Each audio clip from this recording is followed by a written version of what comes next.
আমরা যে পিঠেটা হবে সেই পিঠের যে আউটার লেয়ারটা, ঠিক আছে, যেটার মধ্যে পুরটা ভরা হয়, ওটা আমরা আজকে চাল গুঁড়ি দিয়ে নয়, আমরা আজকে করব সুজি দিয়ে। সুজি দিয়ে মা কিভাবে করে আজকে আমি আপনাদেরকে সেটাই দেখাবো।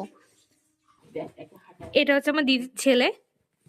তো ছোটবেলায় আমরা যেরকম করতাম, মা পুর নারকেলের পুর রাখলে টুকটুক করে গিয়ে ওখান থেকে পুরটা একটু একটু করে খেতাম আর চলে আসতাম, ও সেটাই করছে। এই যে একদিকে মা জল গরমের জন্য রেখে দিয়েছে, আর এই যে কড়া, এই কড়ার মধ্যে এই যে সুজি আছে, সুজিটা এবারে কড়ার মধ্যে আমরা দেব। সুজিটা দেওয়া হচ্ছে এবার কড়ার মধ্যে।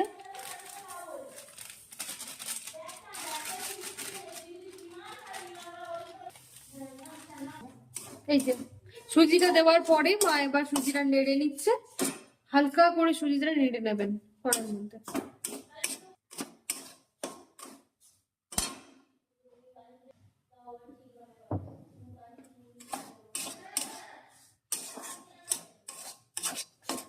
এই যে এবার জলটা দিয়ে দিচ্ছি,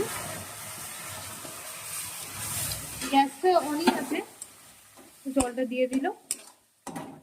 এবার গ্যাসটা আমার দমটা কমিয়ে আস্তে আস্তে আস্তে আস্তে নেড়ে নিচ্ছি। এটার মধ্যে ভালো করে দেখবেন মাখানো হয়ে যাবে এবং নরম হবে। আর সুজি দিয়ে পিঠেটা করলে খুব নরম হয়।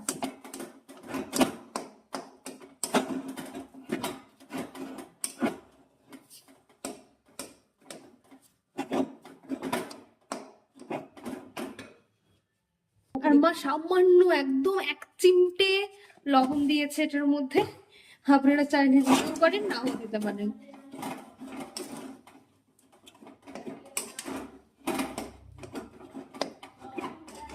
এভাবে নেড়ে নিতে হবে এটা ভালো করে।